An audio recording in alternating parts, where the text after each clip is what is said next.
आज मैं आपके सामने हेस्टल के केस की आखिरी कड़ी प्रस्तुत करने जा रही हूँ। पिछली 3 कड़ियों में आपने काफी कुछ समझ लिया है। एक बार बहुत कम शब्दों में पिछली कड़ियों को दोहराते हुए कि हेस्टल पूर्व जन्म में रास नाम का एक पुरुष थी और पुरुष रूप में उसने जन्म का जो उसका लक्ष्य था वो था शोषित वर्ग की सहायता करना। यह उसके जीवन का लक्ष्य था, लेकिन इसके उलट वो खुद शोषण करने वालों में शामिल हो गया था। वो महिलाओं को यौन रूप से उत्पीड़ित करता था और धन कमाने के पीछे उसने भागना शुरू कर दिया था। तो जो उसका लक्ष्य था गरीब वर्ग की रक्षा करना, उसे वो भूलने लगा था। और इन्हीं परिस्थितियों में धन की कमी के कारण गरीबी में जीवन जीते हुए, क्योंकि उसके ऊपर बहुत अधिक कर्जा हो गया था, तो रास ने आत्महत्या कर ली थी। नेक्स्ट बर्थ में उसने अपने लिए हेस्टल नाम की एक महिला के शरीर का चुनाव किया था। अब महिला के रूप में हेस्टल अपने जिन लक्ष्यों को प्राप्त करना चाहती थी, परिस्थितियां तो उसी के अनुरूप थी। वो एक बहुत सफल जमीन जायदाद की दलाल थी और वो बहुत ही एक ताकतवर पोजीशन पे थी जहां वो शोषित वर्ग की सहायता कर सकती थी। वो महिलाओं के हक के लिए कार्य करने के लिए, दबी कुचली जो महिलाएं हैं उनके हक के लिए कार्य करने के लिए जो उसने लक्ष्य लिया था वो उसे पूरा करने में सक्षम थी। लेकिन इसके बावजूद वो अपने अंदर महिलाओं के समान गुण महसूस नहीं करती थी और सेम रास की ही तरह वो एक बार फिर ताकत और शोहरत और दौलत कमाने के पीछे अपनी जो जीवन का लक्ष्य था उससे भटकना शुरू हो गई थी। अब यहाँ मैं आपके सामने एग्जैक्टली हेस्टल के शब्दों में बयां करने जा रही हूँ जो उसके शब्द थे। उसने कहा, जैसी मैंने कल्पना की थी वैसा नहीं हो रहा। मैं अभी भी पुरुषों के समान हूं। मेरे अंदर बहुत बल है, लेकिन मेरी ऊर्जा गलत दिशा में जा रही है। न्यूटन कहते हैं, कौन सी गलत दिशा? हेस्टल का जवाब था, मैं एक बार फिर वही गलती दोहरा रही हूं। मैं लोगों का फायदा उठा रही हूं। मैंने अपने लिए एक स्त्री का शरीर चुना तो है, लेकिन मेरे अंदर स्त्रियों के समान कोई अनुभूति नहीं है। डॉक्टर न्यूटन ने कहा, इसका उदाहरण दोगी? हेस्टल का जवाब था, यौन और कार्य क्षेत्र, मैं दोनों में ही एक बार फिर से ताकत के गेम में शामिल हो गई हूं। धन का और पद का प्रभाव मेरे लिए बहुत नशीला है। जैसा कि मैं पिछले जन्म में थी वैसा ही मेरा स्त्री रूप भी है। मुझ पर लोगों के ऊपर आधिपत्य जमाने की लालसा है। तो क्या तुम्हें स्त्री रूप चुनने का अपना फैसला गलत लग रहा है? डॉक्टर न्यूटन का सवाल था। माध्यम का जवाब था, बिल्कुल, क्योंकि मुझे पुरुषों की भांति रहना ज्यादा सुहाता है। मैंने सोचा था कि मैं स्त्री के रूप में ज्यादा पारंगत रहूंगी।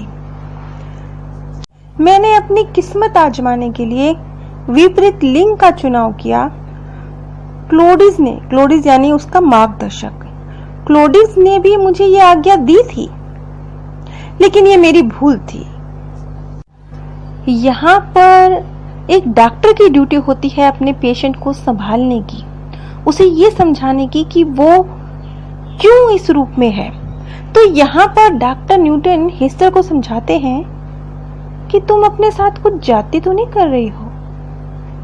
अब तक हम ये तो समझ चुके हैं कि तुमने स्त्री रूप का चुनाव इसलिए किया था ताकि तुम स्त्रियों के समान अंतर्दृष्टि पा सको, अंतर्बोध पा सको और अपने सबक को सीख सको।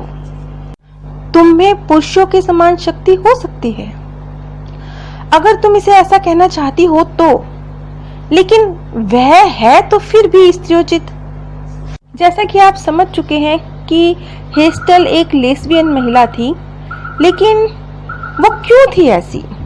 क्योंकि वो पूर्व में एक पुरुष के रूप में जन्म ले चुकी थी और उसी रूप में उसने न सिर्फ एक बहुत बलशाली पुरुष का रोल प्ले किया था, बल्कि उसके अंदर दूसरों को दबाने की, हर क्षेत्र में, चाहे वो यौन हो, चाहे वो ताकत हो, चाहे वो धन हो, दूसरे के ऊपर आधिपत्य जमाने की एक भावना थी।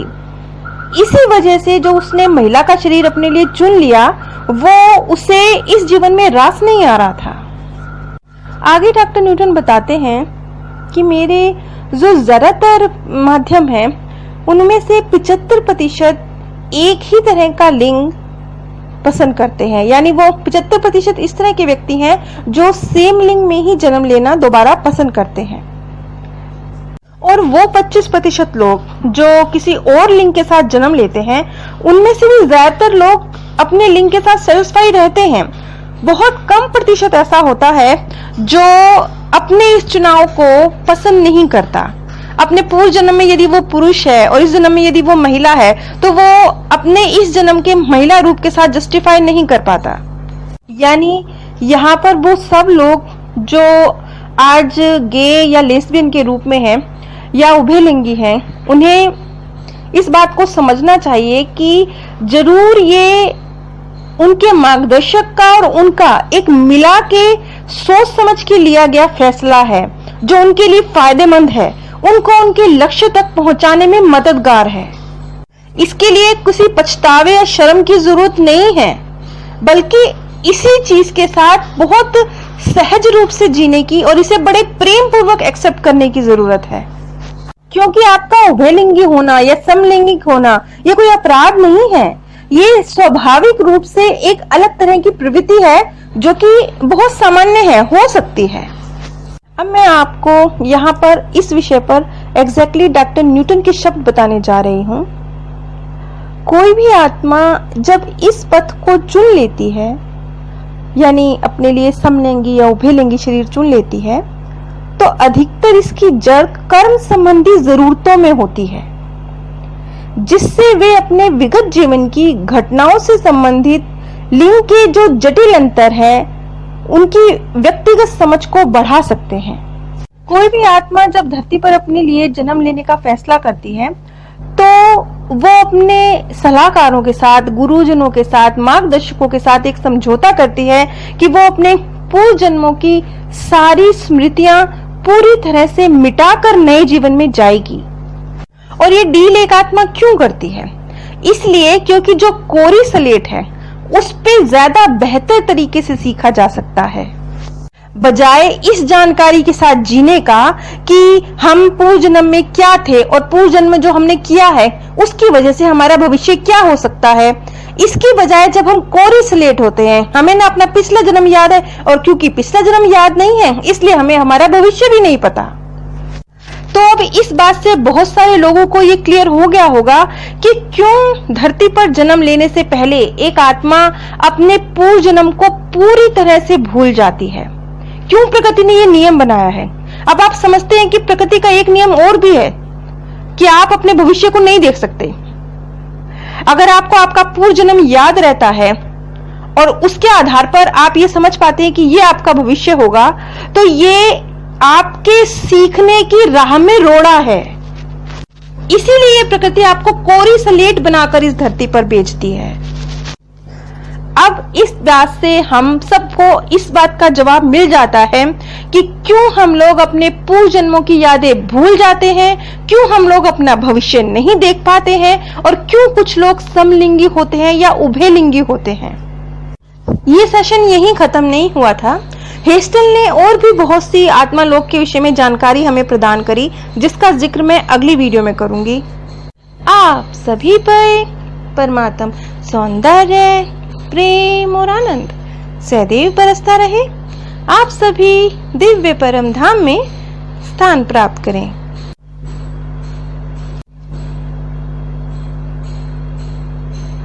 आज मैं आपके सामने हेस्टल के केस की आखिरी कड़ी प्रस्तुत करने जा रही हूँ। पिछली 3 कड़ियों में आपने काफी कुछ समझ लिया है।